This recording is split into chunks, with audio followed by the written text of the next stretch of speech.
Hello student, चलिए आज हम डिस्कस करते हैं कुछ प्रॉपर्टीज़ हैं डिटर्मिनेंट की। उसके बाद आगे के क्वेश्चन किए जाएंगे। अगर ये प्रॉपर्टी आपको समझ में आ गई तो मान के चलो आपका डिटर्मिनेंट कंप्लीट, क्योंकि एक क्वेश्चन तो इसमें से आएगा ही आएगा। 16 मार्क्स का कह लो या 10 मार्क्स का कह लो, जिसका जो पेपर का पैटर्न है उसके अकॉर्डिंग। तो ये प्रॉपर्टी कैसे करनी है ये हमें क्वेश्चन गिवन होगा। कई बार स्टेटमेंट प्रूव करनी पड़ती है, कई बार ऐसे ही निकालना पड़ता है डिटर्मिनेंट। तो ये प्रॉपर्टी ध्यान में रखनी है, कौन सी प्रॉपर्टी कहाँ पर यूज़ होगी ये क्वेश्चन के ऊपर डिपेंड करता है और क्या पूछा गया है। फर्स्ट प्रॉपर्टी है the value of determinant remain unchanged, कि जो वैल्यू होगी डिटर्मिनेंट निकालने की वो अनचेंज्ड कब होगी, या तो row are changed into column and column into row. हम कह रहे हैं कि हम रो को एक्सपेंड करके डिटर्मिनेंट निकाल रहे हैं, ठीक है। अगर हमने उसका ट्रांसपोज कर दिया कि इसका कॉलम का रो में और रो का कॉलम में, तब भी हमारा क्या होगा, डिटर्मिनेंट सेम ही आएगा। ट्रांसपोज करने के बाद भी और बिना ट्रांसपोज करने के पहले भी डिटर्मिनेंट की वैल्यू क्या रहेगी, same. Second property, if two row और column of a determinant are interchanged the sign of the determinant is changed.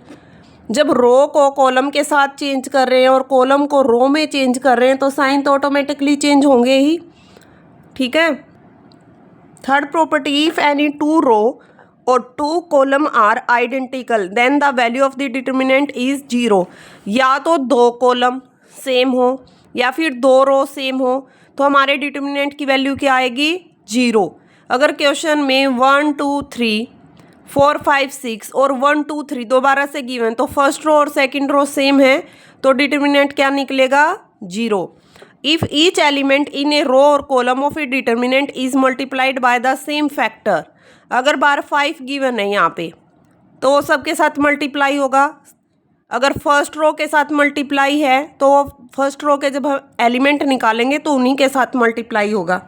जैसे इसमें कर रखा है, फर्स्ट के साथ है ये कांस्टेंट के, तो के साथ में चलेगा जब हम फर्स्ट रो को एक्सपेंड करेंगे। एक ये है, ये भी इम्पोर्टेंट है, 2 मार्क्स में आ जाता है कई बार क्वेश्चन।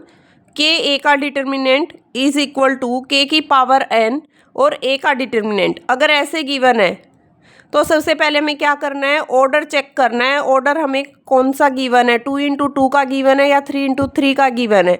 यहाँ पर हमेशा स्क्वायर मैट्रिक्स में ऑर्डर गिवन मिलेगा और जो ऑर्डर होगा उसी को हम n मानेंगे और वहाँ से आंसर निकल जाएगा। If a is a scalar matrix of order n then a is equal to K I. अगर इसका डिटर्मिनेंट निकालें तो के आई का डिटर्मिनेंट निकाल देंगे और फिर इसको ओपन करेंगे तो k की पावर n और i का डिटर्मिनेंट क्या निकल जाएगा, k की पावर n माइनस a का डिटर्मिनेंट -1 की पावर n इंटू ए का डिटर्मिनेंट। ये थ्योरम है, ये हमें याद करनी पड़ेंगी। हम अपने अकॉर्डिंग कुछ नहीं कर रहे हैं, जो गिवन है वही है।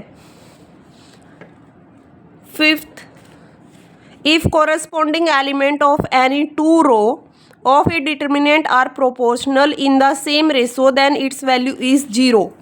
अगर दो हमें डिटर्मिनेंट गिवन है और एक के साथ कोई कांस्टेंट नंबर मल्टीप्लाई है तो उस कांस्टेंट को हम क्या कर लेंगे, बाहर कॉमन निकाल लेंगे। तो फर्स्ट रो और थर्ड रो आइडेंटिकल हो जाएंगी तो वहाँ से डिटर्मिनेंट की वैल्यू क्या निकलेगी, 0। If each element of a row of a determinant is expressed as a sum of two term then the determinant can be expressed as sum of two or more determinant. ये given है, ठीक है। कुछ property हम कर रहे हैं अभी। ए को हमने एक्सपेंड कर दिया फर्स्ट रो को, B2 C2 ये इसके फैक्टर आ गए, प्लस माइनस प्लस, आगे के सिंबल तो सेम रहेंगे क्योंकि कोफैक्टर की यहाँ पर बात कर रहे हैं। Then A1 plus A1 A2 plus A2, first column में फर्स्ट ही कॉलम को ऐड कर दिया तो ये निकल गया। क्या किया इसमें, ए का ट्रांसपोज, फिर इसको एक्सपेंड करके ए ट्रांसपोज निकाल दिया। यहाँ से क्या निकला, ये वाला।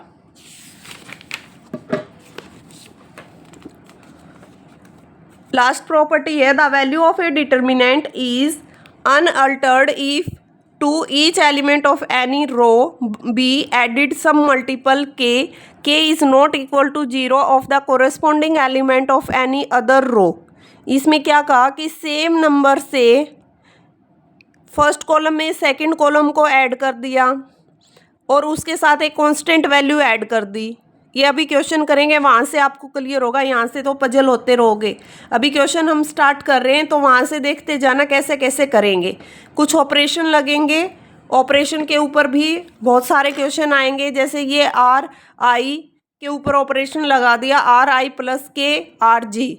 फर्स्ट रो में हमने क्या किया, के आर जे, आर कॉलम को हमने सेकंड वाले कॉलम को ऐड कर दिया, फिर कॉलम के ऊपर ऑपरेशन लगाया, यहाँ पर भी कॉलम के ऊपर ऑपरेशन लगा रखा और यहाँ पे भी। अभी क्वेश्चन स्टार्ट करते हैं, वहाँ से देखो कैसे करेंगे। फर्स्ट क्वेश्चन है, the value of a determinant of A matrix A of order 3 × 3 is 4, find the value of 5a। क्या कहा है कि वैल्यू गिवन है डिटर्मिनेंट की, क्या गिवन है, 4।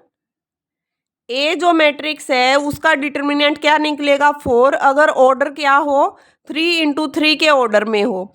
Find the value of 5a determinant. तो ये हमने प्रॉपर्टी की थी, ये हमें गिवन है ए डिटर्मिनेंट। 3 × 3 की हमें क्या बनानी है, मैट्रिक्स बनानी है। तो ऑर्डर हमें ये गिवन है, तो एन क्या गिवन है, 3 × 3 का ऑर्डर है, स्क्वायर मैट्रिक्स है। 5a हमें निकालना है। हमारे पास के ए का फॉर्मूला क्या था, k की पावर n और a का डिटर्मिनेंट। तो के ए क्या है यहाँ पर, 5a। तो इसकी क्या पावर बन जाएगी, 5 की पावर n। के हमारा क्या है 5 और n क्या है, ऑर्डर किस में है, n 3 में। फिर मोड a, या फिर इसको कह लो डिटर्मिनेंट, कितना गिवन है हमें, 4। 5 को 3 बार मल्टीप्लाई करेंगे तो कितना आ जाएगा, 125 × 4, क्या निकल गया, 500 वैल्यू निकल गई। 5a = 500। ठीक है। नेक्स्ट क्वेश्चन देखो, without expanding prove that the following determinant vanish, मतलब 0 के इक्वल है। बिना रो को एक्सपेंड करे क्या निकालो, डिटर्मिनेंट की वैल्यू बताओ कि डिटर्मिनेंट क्या हो, 0।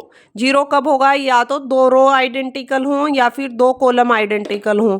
फर्स्ट हमें क्या गिवन है, 3 1 6 5 2 10 7 4 14। ये देखो हमने क्या किया, R1 या तो R2 के इक्वल हो या R3 के इक्वल हो। फिर कहा C1 या तो C2 के इक्वल हो या C3, मतलब फर्स्ट कॉलम किसके इक्वल हो, या तो 2 के या फिर 3 के। फिर हम कह रहे हैं कि या तो C1 पे लगा दो 2 × C1, पूरे फर्स्ट कॉलम को किससे मल्टीप्लाई कर दें, 2 से मल्टीप्लाई कर दें।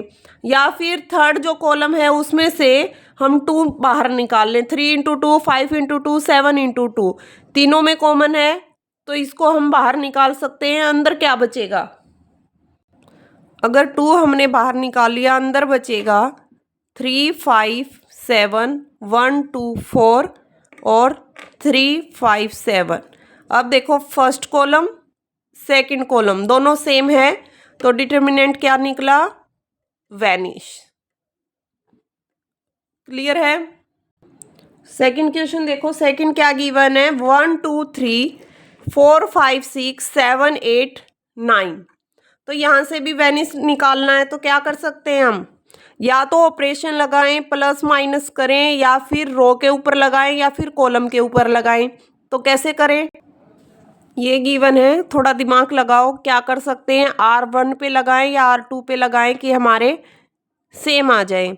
अगर हम R2 पे ऑपरेशन लगाएं, R2 में से क्या लेस करें, R1, तो क्या निकलेगा 1 2 3। फर्स्ट रो तो एज इट इज़ लेनी है, हमने ऑपरेशन लगाना है सेकंड रो पे। तो 4 - 1 5 - 2 6 - 3 7 8 9। तो क्या निकल जाएगा 1 2 3 3 3 3 7 8 9। ठीक है। इसके साथ ही अगर हम ऑपरेशन लगाएं R3 पे is equal to R3 minus R2, तो वो क्या निकलेगा 1 2 3 3 3 3 7 माइनस 4 8 माइनस 5 9 माइनस 6 1 2 3 3 3 3 यहाँ से कितना बचेगा 3 8 माइनस 5 3 9 माइनस 6 3। फर्स्ट रो तो अलग है 1 2 3, सेकेंड रो में क्या गिवन है 3 3 3, ठीक है। तो दोनों रो क्या आ गई आइडेंटिकल, आइडेंटिकल क्या हैं तो क्या निकलेगा डिटर्मिनेंट इज इक्वल टू 0। ये यहाँ पर भी कर सकते हो, मैंने अलग अलग इसलिए किया ताकि आप कंफ्यूज ना हो, तो एक साथ ही ऑपरेशन लगेगा, ठीक है। नेक्स्ट एग्जाम्पल गिवन है 148 423 111 317 37 101। तो इसमें क्या किया यहाँ से 4 बाहर निकाल लिया, 4 बाहर निकाल लिया तो इसको 4 से डिवाइड कर दें तो कितना निकलेगा 37 इंटू 4 37 इंटू 4 37 एक जैसा है, इसको कॉमन निकाल लिया बाहर और फर्स्ट कॉलम और सेकंड कॉलम आइडेंटिकल बन जाएगा। 37 इंटू 0 इज इक्वल टू 0, क्योंकि first row first column and second column क्या है आइडेंटिकल। अब थर्ड क्वेश्चन देखो, prove without expanding 1 1 1 A B C B plus C plus A plus B 0। Expand नहीं करना है, जो हम माइनर और को फैक्टर निकालते थे वो चीज़ें नहीं करनी है। विदाउट एक्सपेंडिंग क्या करना है 0 के इक्वल प्रूव करना है। तो वो कैसे करेंगे, या तो कॉलम में ऐड करते जाएं या फिर रो को ऐड करते जाएं। 2 कॉलम सेम होने चाहिए या फिर 2 रो सेम होनी चाहिए, तभी ये 0 के इक्वल प्रूव होगा। कैसे करें, ऑपरेशन लगाना है या तो फर्स्ट कॉलम पे लगाओ या फिर सेकंड कॉलम पे लगाओ या थर्ड कॉलम पे लगाओ। इस तरीके से लगाओ ऑपरेशन कि हमारे 2 कॉलम आइडेंटिकल बन जाए और हमारा डिटर्मिनेंट 0 प्रूव हो जाए। तो क्या करें, फर्स्ट क्या गिवन 1 1 ए, अगर मैं कहूँ मैंने C2 पे सेकंड कॉलम पे ऑपरेशन लगाना है, C2 में प्लस C3 ऐड कर दूँ, A plus B plus C, B plus C plus A, C plus A plus B, B plus C plus A plus B। जिस पे ऑपरेशन लगाना है बस वही चेंज होगा, बाकी के जो हमारे कॉलम हैं वो क्या रहेंगे सेम रहेंगे। 1 1 1 ये A B C, A plus B plus C, A B C, A B C, A B plus C, B plus C plus A plus B same है, ये तीनों सेम है तो इसको बाहर हम कॉमन निकाल सकते हैं A plus B plus C। 1 1 अंदर क्या बचा 1 1, B plus C plus A plus B। First column और second column identical is equal to 0, तो ये तो 0 हो गया। A plus B plus C into 0 0, ये इसको भी क्या बना देगा 0, ठीक है, क्योंकि दोनों कॉलम क्या है आइडेंटिकल। नेक्स्ट क्वेश्चन है, prove that x plus y x 5x plus 4y 4x 2x 10x plus 8y 8x और 3x is equal to x की पावर 3, इसके इक्वल प्रूव करना है, ठीक है। वो कैसे करेंगे, हमने एक थ्योरम की थी पीछे जिसमें एक हमें गिवन था A1 B1 C1 A2 B2 C2 A3 B3 C3, फिर उसमें क्या किया एक कांस्टेंट नंबर को हमने ऐड कर दिया, फिर उसको स्प्लिट कर दिया, तो यहाँ पर स्प्लिटिंग वाली थ्योरम लगेगी। ये देखो ये थ्योरम यहाँ पर लगाई गई है A1 प्लस के B1 A2 प्लस के B2 A3 प्लस के B3, ये वाली थ्योरम उस क्वेश्चन में पुट करनी है और हमें आंसर निकालना है जो हमें गिवन है। ये हमें गिवन है, अभी हमने स्प्लिटिंग वाली थ्योरम की है, उसके अकॉर्डिंग इस हिस्से को स्प्लिट कर दो, x, 5x, 10x, x, 4x, 8x, x, 2x और 3x, ठीक है। प्लस स्प्लिट करेंगे तो ये वाला हिस्सा फर्स्ट कॉलम और सेकंड कॉलम साथ जाएंगे, y, 4y, 8y, x, 4x, 8x, x, 2x, 3x, ठीक है। तो यहाँ से एक x अगर मैं बाहर निकाल लूँ, ठीक है, इसमें भी सेम है, यहाँ से भी x बाहर निकाल लिया, इसमें भी सेम है, यहाँ से भी x बाहर निकाल लिया, अंदर बचेगा 1, 5, 10, 1, 4, 8, 1, 2, 3, प्लस इसमें से y बाहर कॉमन निकाल लिया, इसमें से x बाहर कॉमन निकालिए, अंदर बचा 1, 4, 8, 1, 4, 8, x, 2x, 3x, ठीक है। तो ये क्या बन गया, x की पावर 3, 1, 5, 10, 1, 4, 8, 1, 2, 3, x इंटू वाई। दो कॉलम आइडेंटिकल हैं तो आइडेंटिकल होंगे तो इनका क्या निकलेगा, 0, और ये 0 इनको भी 0 बना देगा। तो हमारा बचा x की पावर 3, 1, 5, 10, 1, 4, 8, 1, 2, 3, ठीक है। अभी हमें क्या करना है, एक्सपेंड नहीं करना है, ऑपरेशन लगा सकते हैं। ऑपरेशन अगर हम लगाएं तो कौन सा लगाएं, इस पे लगाएं या इस पे लगाएं। हमें क्या करना है, या तो हम डायरेक्ट ऑपरेशन लगा दें, बट हमें x की पावर 3 चाहिए, ठीक है। तो अंदर अगर हमारा 1 निकल जाए तो हमारा x की पावर 3 निकल जाएगा, या फिर डायरेक्ट अगर हम इसको एक्सपेंड करके देखें कैसे निकलेगा, x की power 3, 1 into 4 minus 3, 12, minus 8 minus 16, minus 1, आमने सामने वाले ये छोड़ दिए, 5 इंटू 3, 15, माइनस 10 इंटू 2, 20, प्लस 1, आमने सामने वाले छोड़ दिए, 5 इंटू 8, 40, माइनस 10 इंटू 4, 4 है ये 40। तो x की पावर 3 यहाँ पे क्या निकला, -4, -1, अंदर कितना बचा, -5, प्लस 1, 0, ठीक है। x की पावर 3, -4, माइनस और माइनस की मल्टीप्लाई, +5, और ये क्या बन जाएगा, 0। x की पावर 3, अंदर 1 बचा, तो हमारा आंसर निकल गया x की पावर 3, ठीक है। इजी था बिल्कुल। 5th नंबर एग्जाम्पल देखो, without expanding the determinant show that A square B C, B square C C square A B is equal to 1, A square A की पावर 3 1, बी की power 2 B की power 3 1, C square C cube, ये given है। और हमें क्या बोला गया है, एक्सपेंड नहीं करना है। विदाउट एक्सपेंड किए तो हमें प्रॉपर्टी याद रखनी पड़ेगी, क्या प्रॉपर्टी थी, क्या ऑपरेशन लगाएं, कौन से कॉलम को रो से चेंज करें या फिर कॉलम को आपस में इंटरचेंज करें, तो कैसे हम प्रूव करें।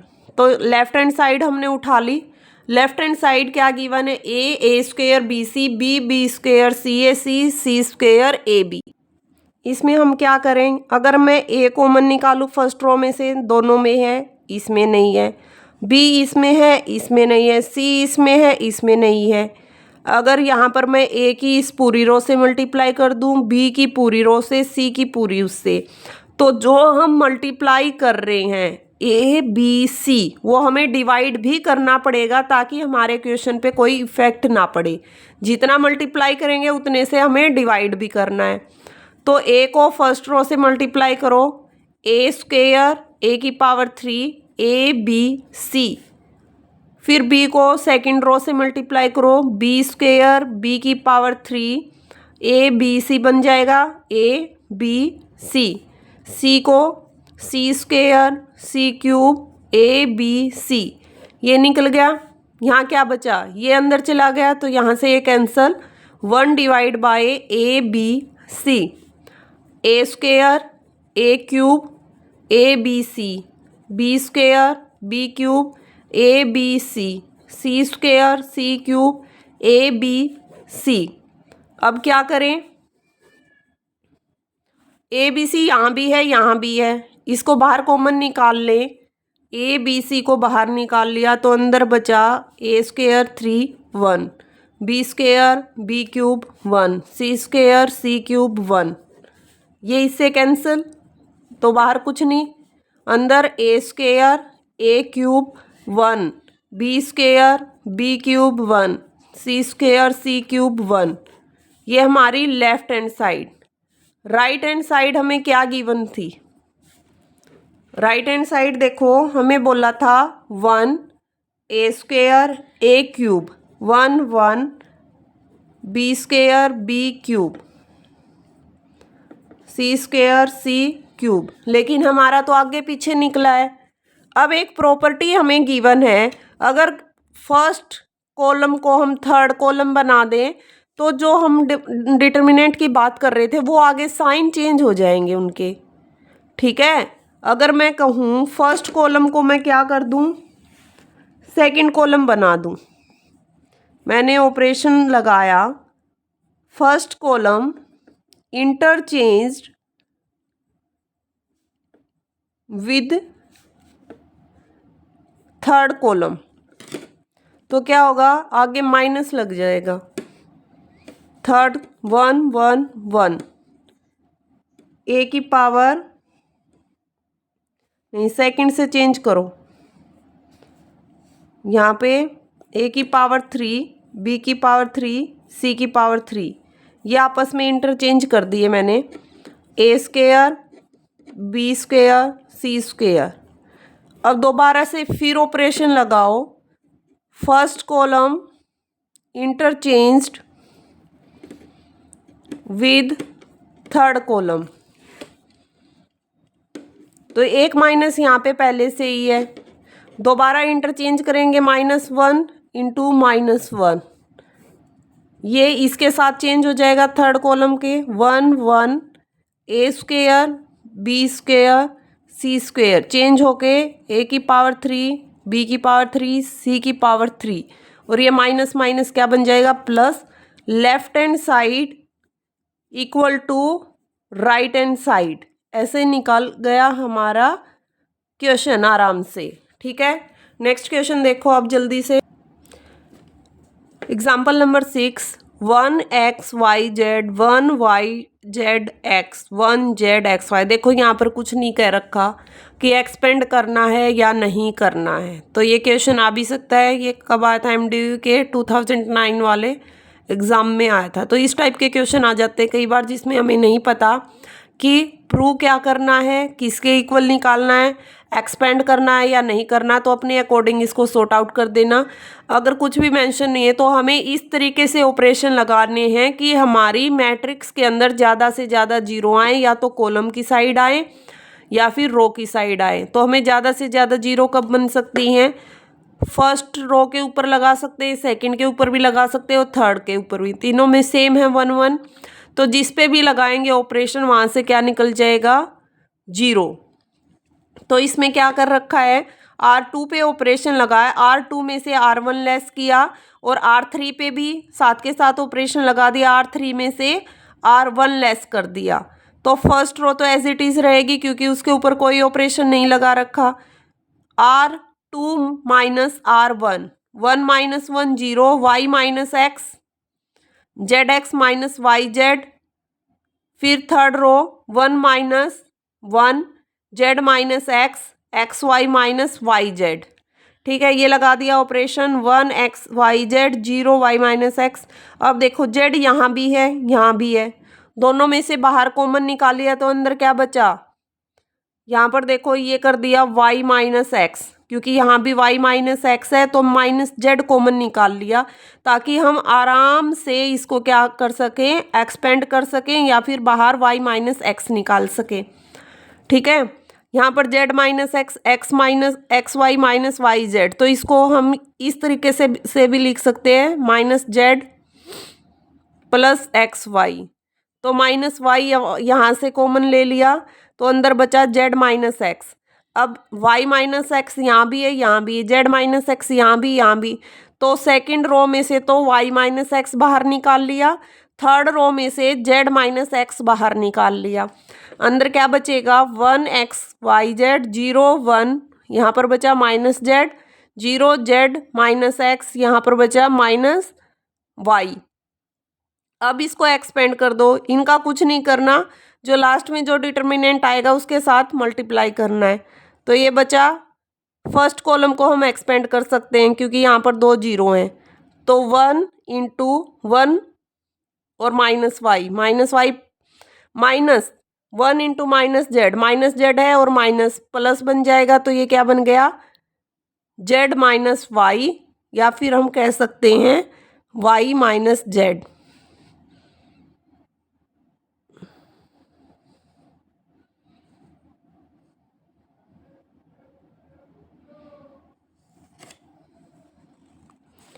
सेकेंड एग्जाम्पल है इसी का, 1 1 1 x y z x square y square और जेड स्क्र। चलो ये करके देखते हैं कैसे करेंगे। ये देखो हमें ये गिवन है 1 1 1 x y z x square y square z square. या तो फर्स्ट कॉलम पे लगा दो या सेकंड कॉलम पे या थर्ड कॉलम पे। ठीक है, ऑपरेशन हम क्या लगा सकते हैं, फर्स्ट कॉलम पे first column minus second column, और सेकंड कॉलम पे हम लगा सकते हैं operation second column minus third column.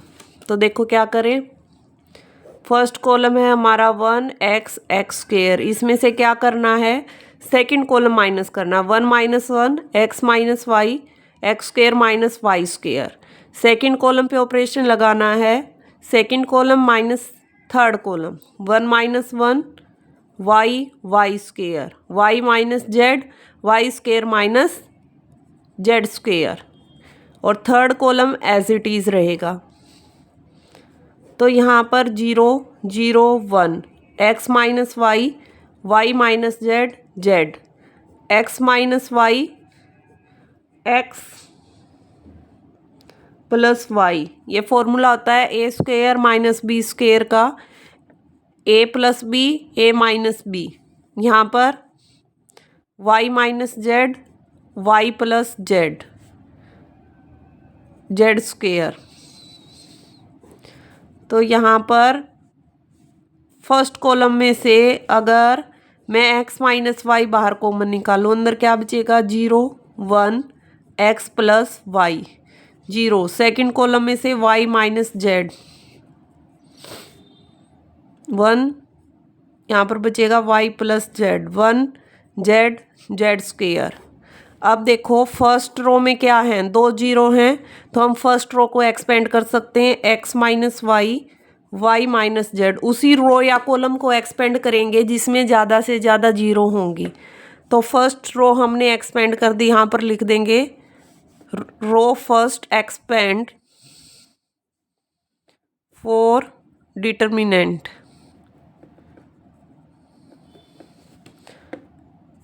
One आमने सामने वाला छोड़ के y plus z minus x plus y, x minus y minus z y plus z minus x minus y से y cancel, x minus y minus z, यहाँ बचा z minus x. ये हमारा आंसर आ गया। जैसे आया उसको वैसे ही छोड़ दो, कुछ प्लस माइनस कुछ नहीं करना इससे आगे, क्योंकि हमें कुछ भी गिवन नहीं है। आज के लिए इतना ही, नहीं तो वीडियो ज़्यादा लंबी हो जाएगी, फिर आपको देखने में भी मज़ा नहीं आएगा। चलिए अब क्या करना है, सबसे पहले चैनल को सब्सक्राइब करना है, लाइक करना है, ठीक है। अपने फ्रेंड सर्कल में जो भी बिजनेस मैथमेटिक्स अभी पढ़ रहे हैं या आपके रिलेटिव हैं, सबको वीडियो को शेयर करना और आराम से अपना स्टडी करना। Thank you.